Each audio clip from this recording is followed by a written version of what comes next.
Tobat itu keadaan. Tobat itu intinya adalah penyesalan terhadap dosa. Nah, penyesalan terhadap dosa itu satu keadaan yang tidak dibuahkan kecuali oleh ilmu-ilmu. Allahu biha, ya Allahu biha, ya Allahu bi husnil khatimah. فيا أيها الرجل منه شفاعة صلوا عليه وسلموا تسليما اللهم صل وسلم. بسم الله الرحمن الرحيم الحمد لله رب العالمين والصلاة والسلام على أشرف الأنبياء والمرسلين سيدنا مولانا محمد وعلى آله وأصحابه أجمعين. Beberapa macam yang perlu ditafakkurkan, yang perlu direnungkan oleh setiap orang,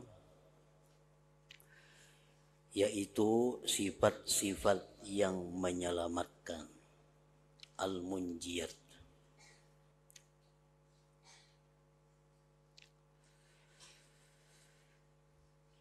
Maksudnya adalah kita dituntut untuk merenungi, memikirkan apakah sifat-sifat yang menyelamatkan ini sudah ada pada diri kita.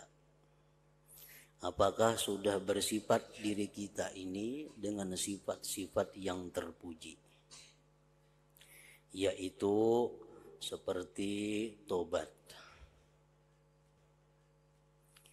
penyesalan atas dosa-dosa,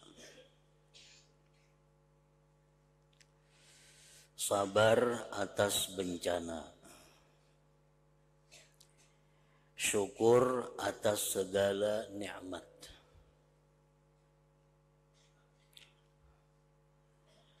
cinta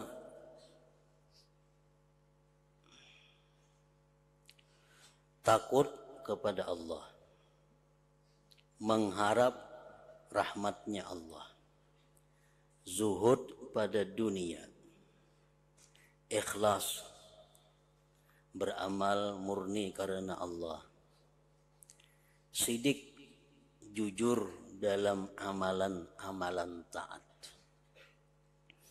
cinta kepada Allah, mengagungkannya Allah, ridha dengan perbuatan-perbuatannya Allah, rindu kepadanya, kepada berjumpa dengan Allah, khusyuk dan tawadhu kepadanya Allah.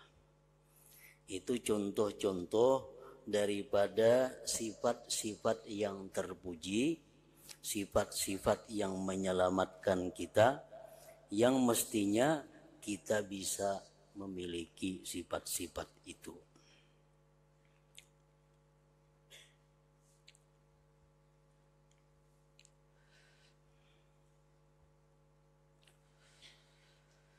Dan masing-masing yang demikian itu telah kami sebutkan pada rubuh ini, dan telah kami sebutkan sebab-sebabnya dan tanda-tandanya. Apakah kita ini sudah tobat kepada Allah? Bagaimana caranya supaya kita bisa bertobat? Apa tanda-tanda tobat yang diterima oleh Allah? Nah, itu sudah dijelaskan. Maka hendaklah seorang hamba berpikir, tafakkur, merenungi setiap hari, baik di waktu pagi atau sorenya, dalam hatinya apa yang menyulitkannya dari sifat-sifat ini yang mendekatkannya kepada Allah Ta'ala. Aku takut kepada Allah. Nah, dengan berpikir seperti itu, lalu bisa mencari jalannya, mencari penyebabnya.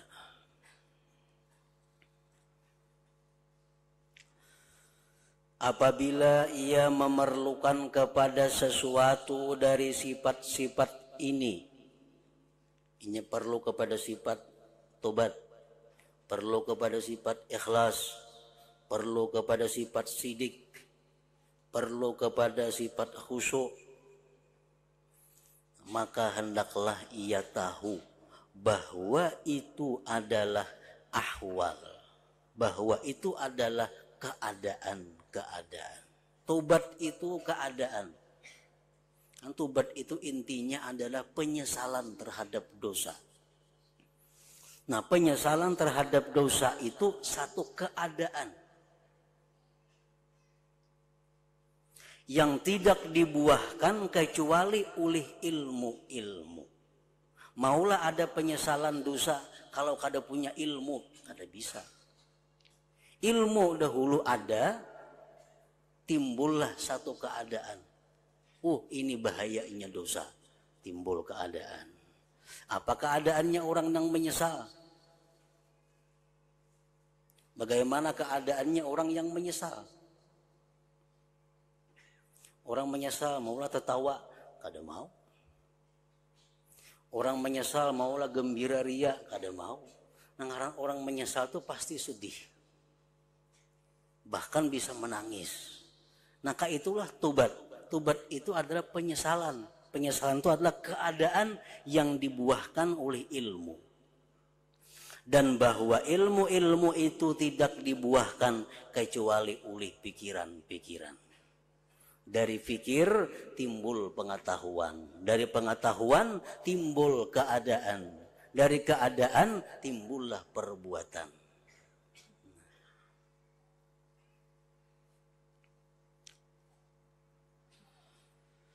Maka apabila ia berkehendak memperoleh bagi dirinya akan ahwal atau keadaan tobat dan penyesalan, maka hendaklah pertama-tama ia memeriksa dosa-dosanya. Kita hendak tobat, kita hendak menyesali dosa. Yang pertama yang kita kerjakan adalah memikirkan tentang dosa-dosa yang kita lakukan. Dan hendaklah mengumpulkannya atas dirinya. Kumpulkan dosa-dosa kita, apa yang kita ingat kumpulkan. Dulu pernah ini, dulu pernah itu, dulu pernah menipu orang, dulu pernah minum kada bayar, dulu pernah makan kada bayar, dulu pernah macam-macam, dulu pernah menyambat si fulan, memfitnah si fulan. Kumpulkan semuaan. Dan hendaklah ia memandang besar kepadanya di dalam hatinya. Kumpulkan dosa-dosa tadi sehingga sangatlah besar. Kemudian hendaklah ia memikirkan tentang ancaman dan kekerasan yang disebutkan dalam agama tentang dosa-dosa itu. Bagaimana firman Allah tentang dosa? Bagaimana sabda Nabi tentang dosa, bagaimana perkataan para ulama tentang akibat daripada satu dosa. Nah, pikirkan itu. Dan hendaklah ia meyakinkan pada dirinya bahwa ia menghadapi kemurkaan Allah Ta'ala. Kesimpulannya, aku sekarang berada dalam murkanya Allah.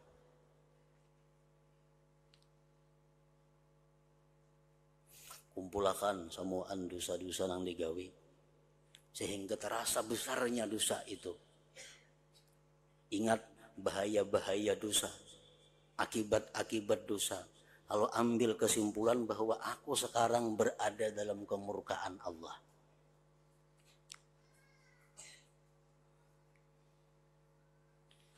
Sehingga terbangkit baginya keadaan penyesalan.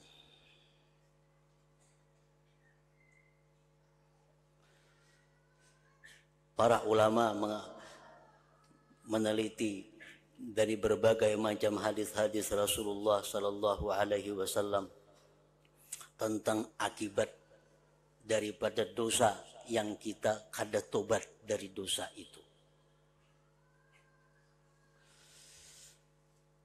Pertama, jalbu dzambin akhar, menarik dosa yang lain.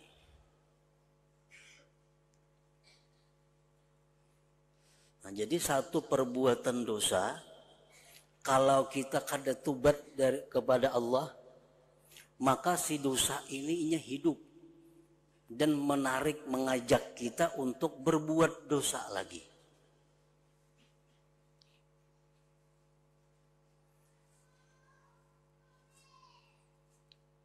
Kalau inya kada tobat lagi daripada dosa yang kedua, akan mengajak dosa-dosa lagi.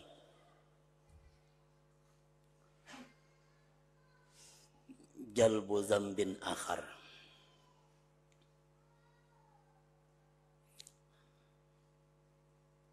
Yang kedua, hirmanu lazzatil ibadah, tertegahnya kelezatan ibadat kepada Allah. Tertegah kelezatan ibadat kepada Allah.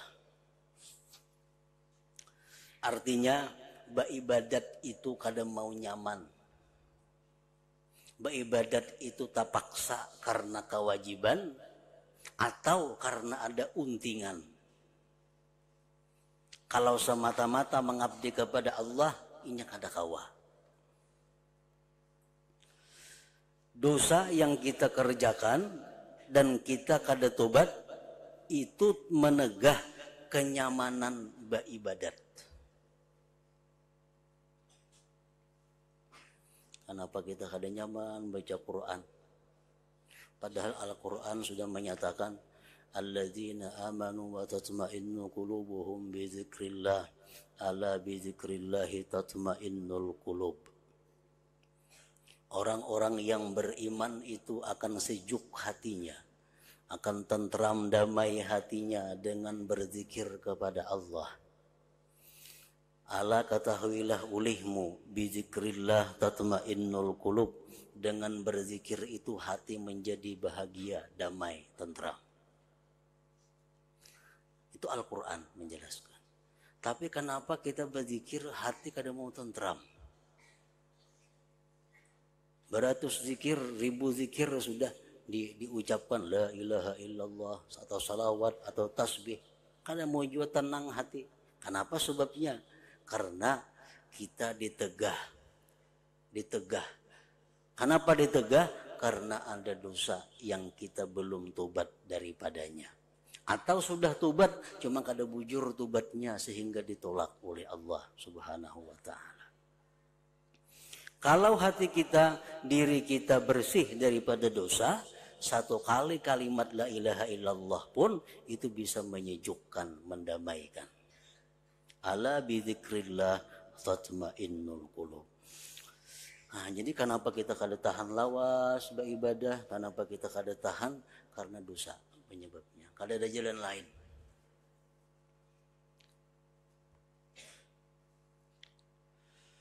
Tahrimu lazzatil ibadah. Kada kau mendengar jumlah nang banyak, walau asa banyak benar. Berapa dibaca sehari? 1000, mau banyaknya. Pada 1000 itu paling makan waktu seperempat jam. Asa banyak benar sudah itu. Kenapa? Karena asa uyuh. Berzikir itu 1000 dianggap seperempat jam. Tapi asa banyak benar, asa uyuh benar. Kenapa? Karena ada dosa nang kada diampuni Allah. Ada dosa nang kita belum tobat. Padahal jika kita kada mau ucap zikir 1000 kali, 10.000 ya tuh kada merasa uyuh. Yang kita ucapnya lain daripada zikir, lain daripada salawat, bepandiraan, berkisahan, 2-3 jam, kada merasa uyuh. Kenapa? Karena itu lain daripada ibadah. Nah, akibat dosa. Yang ketiga, akibat daripada dosa tadi, hirmanu taufik, ditegah taufik Allah. Taufik itu artinya kemudahan, kenyamanan ibadah. Taufik artinya adalah kemudahan untuk melaksanakan ibadah. Itu orang yang diberi taufik oleh Allah, ibadah apapunnya nyaman menggawinya, kada ada rasa berat, kada ada rasa sulit. Banyak amalan-amalan yang sudah kita tahu, tapi kita kada diberi taufik oleh Allah sehingga kita kada mampu mengamalkannya. Baik dari pelajaran, baik dari buku, baik dari macam-macam, banyak macam-macam ibadah yang kita ketahui. Bila kita baca ini, bila kita baca ini ke surga, bila kita baca ini selamat dari neraka, bila kita baca ini selamat dari siksa kubur, bila kita baca ini kada kehausan di padang mahsyar, saling banyakan. Tapi kita kada kau membaca kalau kita belum ada taufik Allah. Nah, kenapa taufik Allah itu terhalang datang kepada kita? Karena dosa.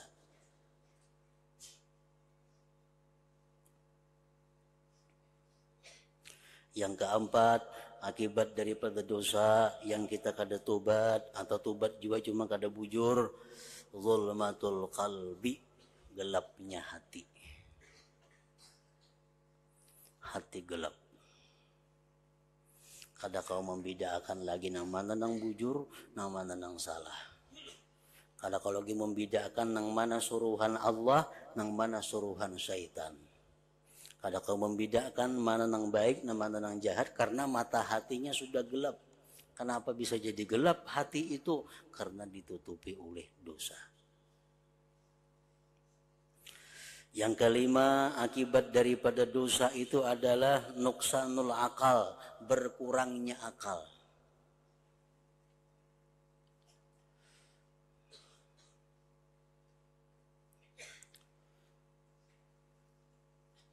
Setiap dosa, satu dosa mengikis akal.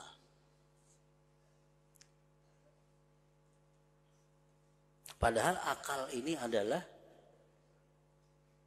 sesuatu yang paling berharga di dalam diri manusia, karena dengan akal itulah kita bisa taklif, kita bisa menjunjung perintah Allah dan menjauhi larangannya. Kalau kita kada punya akal, kita kada jadi apa-apa. Nah, dengan perbuatan dosa yang kita lakukan, akal itu selalu berkurang. Daya untuk makrifat kepada Allah selalu lemah.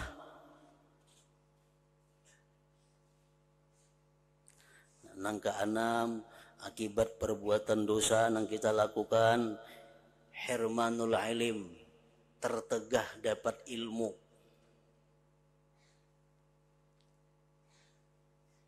Al ilmu nurun wa nurullah la yuhda lil asi. Ilmu itu adalah cahaya kada diberikan Allah kepada orang yang maksiat.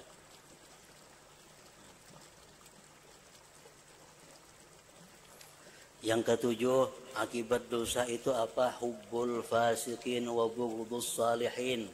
Akibat dosa yang kita gawi, kita akhirnya katuju lawan orang-orang fasik dan kada katuju bebarak lawan orang-orang salihin. Dibawai bailang kepada tuan guru, maka dandak supan asa ngalih. Nah, kebanyakan dosa.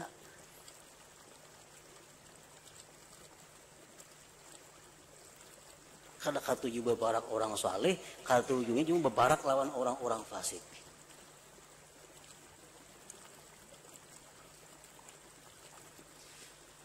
Nah, yang kedelapan yaitu adalah su'ul khatimah, yang paling berat itu akibat dosa tadi seseorang bisa matinya karena membawa iman kepada Allah dan Rasul. Nah, kita pikirkan itu akibat dosa supaya bisa terdorong hati kita untuk tobat kepada Allah.